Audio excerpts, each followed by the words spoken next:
Hallo und herzlich willkommen zurück zu einem neuen Fly Universe Video. Heute mit neuen Events und einem neuen Patch. Yeah. Wir haben das Onimoji 2026 Set. Geht so ein bisschen in die Richtung traditionelles, keine Ahnung, Festkleidungsgedöns aus Asien. Ich finde es tatsächlich gar nicht so schlecht. Ich denke vor allem die Maske dürfte vielen Leuten gefallen. Und es ist halt mal ein bisschen was anderes. Einzige, was wieder ein bisschen eintöniger ist, sind die Farben. Weil das hier ist zwar irgendwie blau, das ist irgendwie grün und das ist irgendwie weiß. Dadurch, dass das aber immer nur Akzente setzt und die Hauptfarbe, also zumindest bei den männlichen Sets, bei den weiblichen ist es ein bisschen besser, aber bei den männlichen Sets ist die Hauptfarbe gefühlt die Hose, die dominiert alles. Also weiß und die Farbe der Hose dominiert alles. Und es ist halt rot, rot und orange. Deswegen sieht es halt extrem gleich aus. Obwohl es eigentlich 3 verschiedene Farben sind. Finde ich mal wieder relativ schlecht gewählt. Bei den anderen ist es besser, weil die Farben halt einfach krass rausstechen. Bei Blau und Schwarz sowieso hier. Aber ja, ist nicht schlecht. Dann haben wir Lucky Neko Weapon Skin Box zurück im Cash Shop, wer daran Interesse hat. Dann haben wir das dieswöchige Wochenend-Event, das Enhanced Upgrade Accessories Event, also erhöhte Upgrade-Chance auf Schmuck. Ja, ist nicht schlecht, aber das 50% Upgrade-Event ist ja noch nicht so ultra lange her. Ich denke, die meisten Leute haben noch nicht genug A-Projects, um da groß was zu machen. Dann geht es weiter mit dem Year of the Horse 2026 Event. Das hat jetzt angefangen, 22. Januar und geht bis zum 19. Februar. Wie man daran teilnimmt, es gibt 3 Daily Quests, die man automatisch bekommt, wenn man sich einloggt. Warum das nicht mit anderen Dailies möglich ist, sondern nur mit Event Dailies, erschließt sich mir persönlich nicht, aber okay. Man hat 3 Aufgaben. Das erste ist, 3 Gatherings durchzuführen vom Lifestyle-System. Entweder Herb Gathering, Woodcutting, Mining, Harvesting Berries. Achso, ja gut, Harvesting Berries ist nicht vom Lifestyle, aber entweder Lifestyle oder Berries, basically. Dann 30 Monster besiegen, maximal 10 Level unter deinem Charakter und 30 Minuten online sein. Also 2 Quests sind sehr einfach, die machen die meisten Leute so oder so jeden Tag. Die 3. Quest ist etwas ungewöhnlicher. Da muss man schon wahrscheinlich extra was dafür machen, was man sonst eher nicht machen würde. Was kann man bekommen? Für die Daily Quest, wenn man sie abschließt, bekommt man New Year Lucky Box 2026. Und da befinden sich drin Jewel Tweezers, Ampli, Grid Eel, Activision, Upcut Stone, Death Upcut Stone. Eine Auswahl von verschiedenen Power-Ups eigentlich. Also es ist basically only Power-Ups, bis auf die Jewel Tweezers. Und zugegebenermaßen gefällt die mir deutlich besser als die letzten Boxen vom Roulette-Event und vom Christmas-Event, weil es einfach nicht so ultra viele verschiedene Items sind. Die Chancen sind relativ gut. Upcut Stone 3 Stück, zum Beispiel 10% Chance. Selbst Grid Eel 6% Chance. Eigentlich ziemlich gut. Jewel Tweezer ist ein Item, das kostet 300 F-Coins. Das ist für viele vielleicht am Anfang noch nicht so relevant. Ist aber trotzdem ein recht teures Item. Was jetzt auch hier gar nicht so eine ultra schlechte Wahrscheinlichkeit hat. Genau. Zusätzlich zu den Daily Rewards, wenn man die Quests oft genug abgeschlossen hat, bekommt man zusätzliche Belohnungen, 7, 14, 21 Mal. Das heißt, jemand, der jetzt nur 2 Quests am Tag macht, wird dafür 11 Tage brauchen, circa. Dann gibt es nochmal eine New Year Gift Box 1 mit Upcut Stone, Grid Eel, Ampli, New Year Gift Box 2 mit G-Product, Power Scroll, weil es nur ein G-Product ist tatsächlich, und Event Box 3 mit Elle Change und weiteren Power-Ups. Genau. Und genau, die G-Product ist nur verfügbar, wenn man mindestens Level 61 ist. Und wenn man einfach nur Monster besiegt, hat man eine kleine Chance, egal wo man Monster besiegt, eine 2026 New Year Lucky Box zusätzlich zu droppen. Aber auch hier dürfen die Monster maximal 10 Level unter einem sein. Ja, und das war es eigentlich auch schon. Zugegebenermaßen, ja, kein besonders aufregendes Event, ziemlich basic. Und ich schätze mal, der größte Nachteil ist, dass du anscheinend alle 3 Quests abschließen musst, um eine Box zu bekommen. Das heißt, obwohl 2 Quests sich mehr oder weniger automatisch erledigen werden für die meisten Leute, musst du trotzdem diese 3. Quest machen, sonst bekommst du gar nichts. Und das wird für viele das Event wahrscheinlich mehr oder weniger so ein bisschen, naja, killen, wenn man mal ehrlich ist. Und dann geht's weiter mit den Patch Notes hier. Und ja, ich bin mir nicht sicher, ob das insgesamt ein Buff oder ein Nerf ist. Ich glaube, insgesamt ist es eher ein kleiner Nerf an Ankus Asylum, aber sie geben einem so viel Negatives mit so wenig Positivem, dass es irgendwie unterm Strich, glaube ich, einfach fast nichts ändert. Also ich frage mich ehrlich gesagt, was das überhaupt bringen soll, diese Änderungen, weil ja, sich halt, denke ich, einfach weder in die eine noch in die andere Richtung so viel ändert, dass es überhaupt eine Änderung ist. Abgesehen von den, in Anführungszeichen, Quality of Life Sachen. Also sie haben die HP von den Monuments fast verdreifacht, von 150 auf 400 Millionen. Dafür haben die jetzt das Feuerelement. Das heißt, effektiv wirst du länger brauchen für diese Monuments. 1000%ig. Wie viel länger, ist ja die Frage. Ich vermute mal so circa 20% länger. Also wenn du bisher so 1-2 Minuten gebraucht hast, dann ja, ist jetzt halt, keine Ahnung, eine halbe Minute länger vielleicht, sowas in dem Dreh. Bisschen weniger, je nachdem wie schnell dein Team wirklich ist.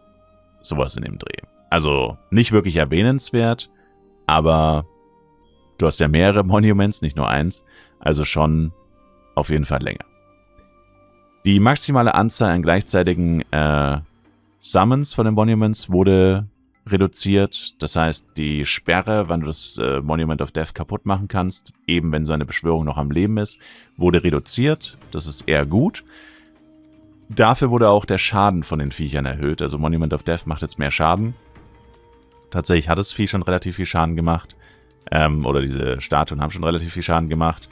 Wobei man ja heutzutage jetzt sowieso wahrscheinlich nur noch mit einem HP-Pad, Second Stat Page oder was auch immer da reingeht, als Squishy Damage Dealer oder whatever, damit man eben nicht gewone-shottet oder nicht getötet wird. Aber ja, trotzdem machen die schon ganz guten Damage. Steht jetzt auch nicht dabei, um wie viel sie es erhöht haben, ob das relevant ist oder nicht. Dann haben sie tatsächlich die HP der Monster um 25% reduziert, was jetzt natürlich erstmal wieder gut ist. Aber davor, sag ich mal, haben sie auch die HP der Monuments erhöht. Also das wird sich zwar nicht 1:1 ausgleichen. Die HP der Monster ist definitiv größer, aber wir sind ja auch noch nicht fertig. Denn sie haben Ankus Berserk Threshold von 15 auf 25 erhöht. Das heißt, ab 25% HP statt 15 macht er deutlich mehr Schaden, was halt zu eher mehr Toten führen dürfte. Außerdem macht er seine Special Attacks jetzt noch öfter, außer seine Tornados, die macht er seltener. Gut, seine Tornados hat er echt häufig gemacht, also ob das jetzt wirklich ein Buff oder ein Nerf ist, ist auch die Frage. Wird sich zeigen. Dann der Meteorit, den Anko gecastet hat, der war ultra langsam. Es hat gefühlt eine halbe Minute oder eine Minute gedauert, bis so ein Meteorit mal ausgeführt wurde. Das wird jetzt wesentlich schneller gemacht. Dann Ankos HP wurde erhöht auf regulär auf 800 Millionen, auf Blazing 900 Millionen und in Demonic 1 Milliarde. Gut, das ist so ähnlich wie die HP von den Monuments. Das macht jetzt auf ein Monument gerechnet oder auf ein Anko gerechnet, macht das vielleicht 30 bis 60 Sekunden, je nachdem wie schnell dein Team ist. Ja, vielleicht auch mal 1,5 Minuten Unterschied, also relativ irrelevant. Außerdem wurde die XP von Anku mal 3 genommen. Da bin ich mir jetzt nicht sicher, ob das gesamte Asylum gemeint ist oder nur Anku jetzt im Speziellen. Ich vermute eher Anku, weil wenn es ums Asylum geht, sagen sie Asylum. Wenn es um Anku geht, sagen sie Anku. Also dürfte hier tatsächlich Anku gemeint sein. Und es wurden noch Soundeffekte zu Ankus Mechaniken hinzugefügt.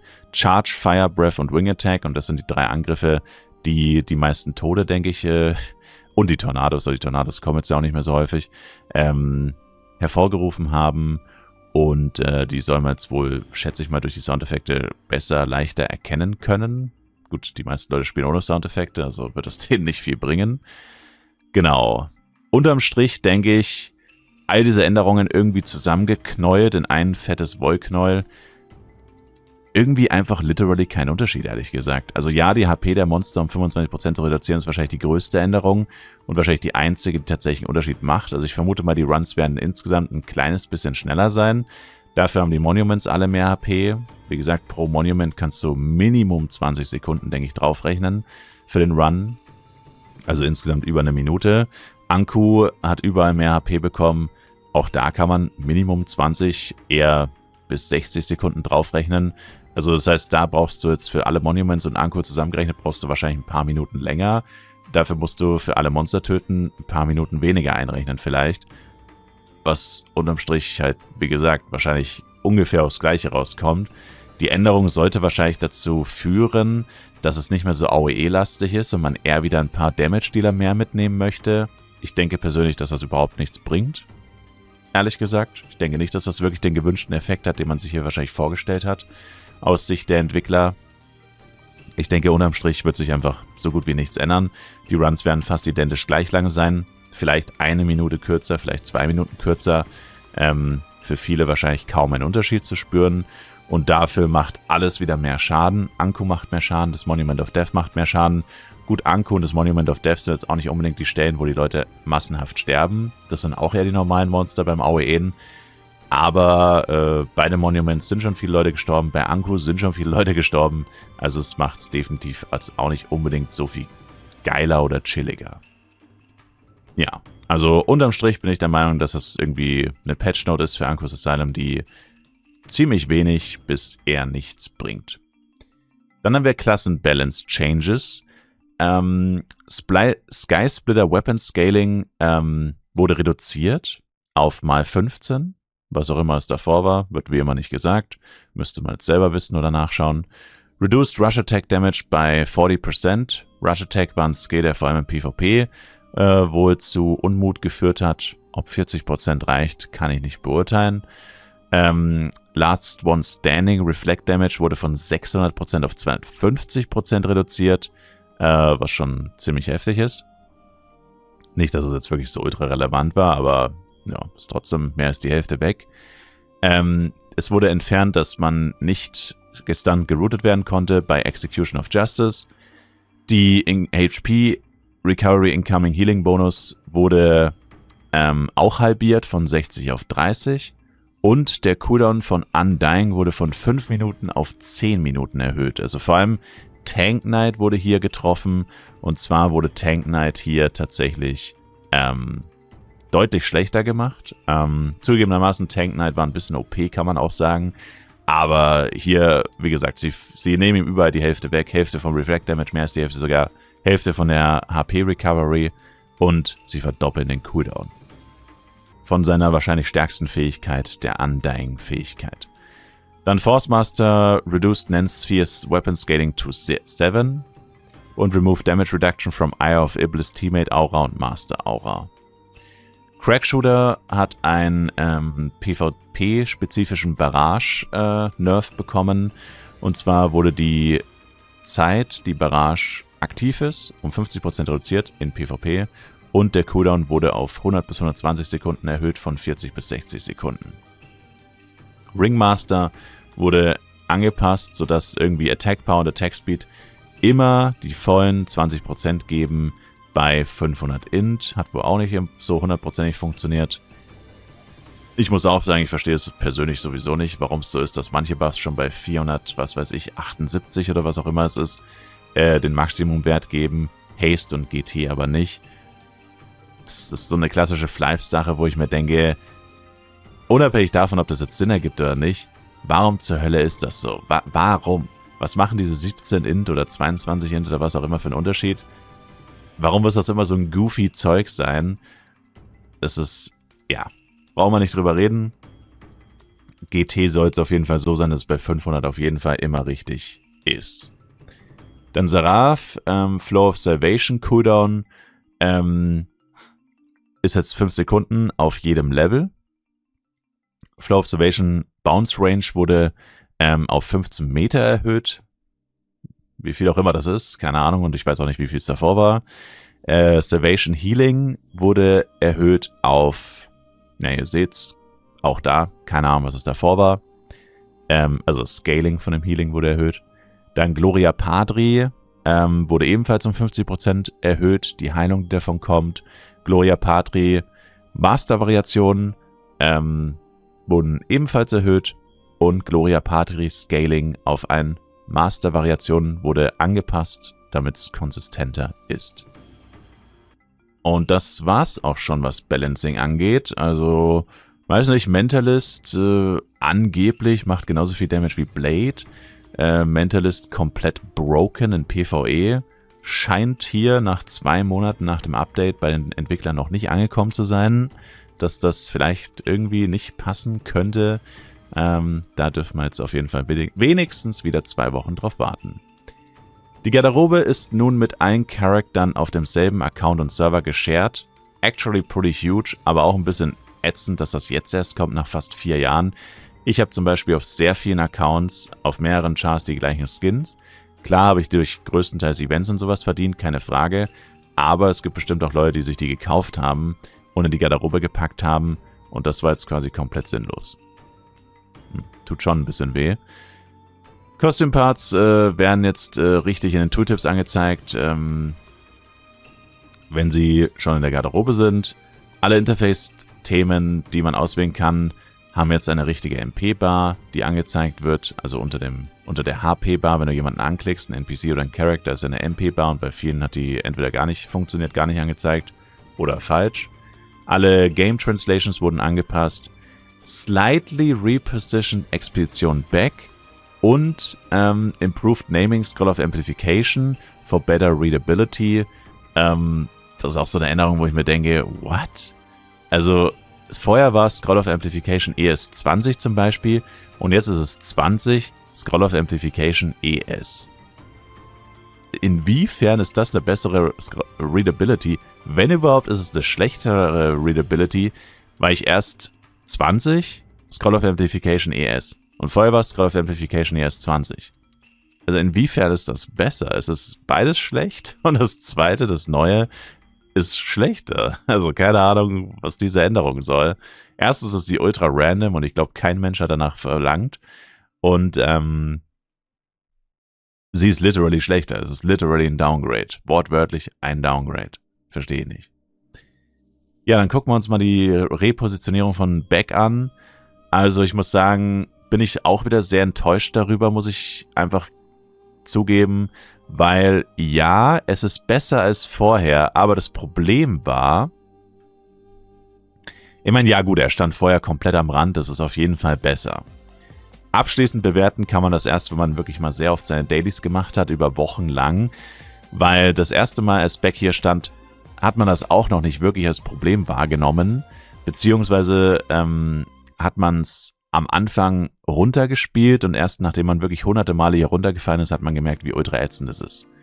Ja, die neue Position ist dahingehend etwas besser, aber ich sage euch, warum sie immer noch kacke ist. Guckt euch mal an, wo er steht. Wenn du einen wirklich heftigen Portbug hast und nur dann bist du eigentlich runtergefallen, bin ich mir ziemlich sicher, fällst du immer noch runter. Die Wahrscheinlichkeit ist niedriger, keine Frage. Aber bei einem heftigen Portbug wirst du immer noch runterfallen, bin ich mir relativ sicher. Wird sich zeigen. Aber selbst wenn du nicht mehr runterfällst und sie das Problem gefixt haben, warum steht der hier? Um zu den Monstern zurückzukommen, die ich töten muss, muss ich jetzt zwingend aufs Board. Immer noch. Das heißt, es ist schlechter sogar. Weil vorher... Also schlechter, was den Zeitaufwand angeht, was die Position selbst angeht. Vorher haben es viele Leute mittlerweile so gemacht, sie gehen hier aufs Dach, laufen runter, nehmen die Quest dann und dann musst du nicht aufs Board, sondern kannst direkt hier zu den Monstern laufen und bist direkt bei den Monstern. Ja, ich meine, jetzt stellt euch vor, ich hätte Quickstep gebufft und wäre nicht langsam wie eine alte Oma, dann wäre ich hier sofort bei den Monstern. Jetzt kann ich zwar, ja, ich muss nicht mehr aufs Dach, ich kann einfach hier irgendwo runter, wobei man immer noch aufpassen muss, wie gesagt, wegen Portbugs. Also er steht immer noch zu nah am Rand, um, ja, zu gewissenlos hier einfach irgendwo runterzuspringen. Dann nehme ich die Quest an. Ja, und wie komme ich jetzt zu den Monstern? Also ich meine, nee, nicht mal das funktioniert. Ich kann ja nicht mal an der Seite hochspringen. Reicht das vielleicht? Mit Quickstep könnte es vielleicht reichen. Wenn ich von hier oben, ja, ich glaube, das reicht auch nicht. Das heißt, ich nehme die Quest an, muss jetzt zwingend aufs Board, was vorher nicht so war. Ja, dann ist es nur ein kurzes Stück, aber genau das ist doch sinnlos. Warum steht er da unten? Warum steht er nicht einfach... Und abgesehen davon, seht ihr das? Man kann hier nicht mal durchlaufen und mich hat... Ja, seht ihr das? Was das für eine absolute... Also das ist geistesgestört. Warum packt man den NPC nicht an den Spawnpunkt? Der Spawnpunkt von Blinkwing of Madrigal ist aus irgendeinem Grund hier. Ich weiß nicht wieso. Warum steht dann der NPC nicht hier? Warum steht der NPC nicht direkt bei den Monstern? Direkt bei dem Spawnpunkt von Blinkwing of Madrigal. Warum? Warum steht der jetzt da hinten? Warum? Du kannst immer noch von der Karte fallen und es ist ultra ätzend geworden, jetzt von dem NPC zu den Monstern zu kommen. Es ist zwar nur eine extrem kurze Strecke, aber erstens mal sind hier unsichtbare Wände, die saunervig sind. Ja, sollte man vielleicht auch mal fixen. Und du musst zwingend aufs Board gehen. Das ist nicht Quality of Life, das ist Quality of ich will mich von der Klippe stürzen. Also es ist halt literally kein Upgrade. Also sie haben das Feedback nach 2 Monaten endlich verstanden, dass Beck ein übelstes Problem darstellt und sie haben es einfach nicht besser gemacht. Ich verstehe es nicht. Ich verstehe es wirklich nicht. Es erschließt sich mir nicht, was diese Änderung bitte bringen soll. Außer, dass man vielleicht seltener runterfällt, dafür ist alles andere ätzender gemacht und ich wüsste nicht, was das bringen soll. Zurück zu den Patch Notes. Fixed an issue where infernal dungeon bosses did not count toward achievements. Fixed an issue where some violent soul get monsters in Anchor Asylum were repeatedly disappearing and reappearing. Die sind einfach verschwunden und wieder aufgetaucht. Keine Ahnung. Und das Problem, dass man jetzt, wenn man sein Housing betritt in Eilun und das Housing verlässt, was man dann in Flares steht, wurde jetzt wohl behoben. Außerdem Mobile, die App crasht jetzt irgendwie, wenn man im Menü auf Account und Manage Privacy klickt. Also das ist kein Bugfix, sondern ein bekanntes Problem. Und das sind die Patch Notes. Und ja, ich muss sagen, ich bin nicht zufrieden, weil Quality of Life Aspekte, ein einziger wurde angesprochen und den haben sie falsch gemacht. Also, ich weiß es nicht, sie hätten einfach nur mal einen Spieler fragen müssen, wohin sie den NPC stellen sollen. Und der hätte ihnen gesagt, stellt ihn doch einfach dahin, wo man auch mit Blinkwing of Madrigal rauskommt. Und das haben sie nicht gemacht. Und ich verstehe es nicht. Warum entscheiden Leute, die dieses Spiel nicht spielen, wo ein NPC steht? Wenn er Leute aufregt, dass er falsch steht. Das erschließt sich mir nicht. Was soll das bringen? Wie soll das jemals jemanden zufriedenstellen, wenn Entscheidungen getroffen werden von Leuten, die keine Ahnung haben, was sie tun? Das ist einfach... Es macht wirklich sauer. Also jetzt nach 2 Monaten verliere ich langsam die Geduld, weil es einfach nur noch lächerlich ist.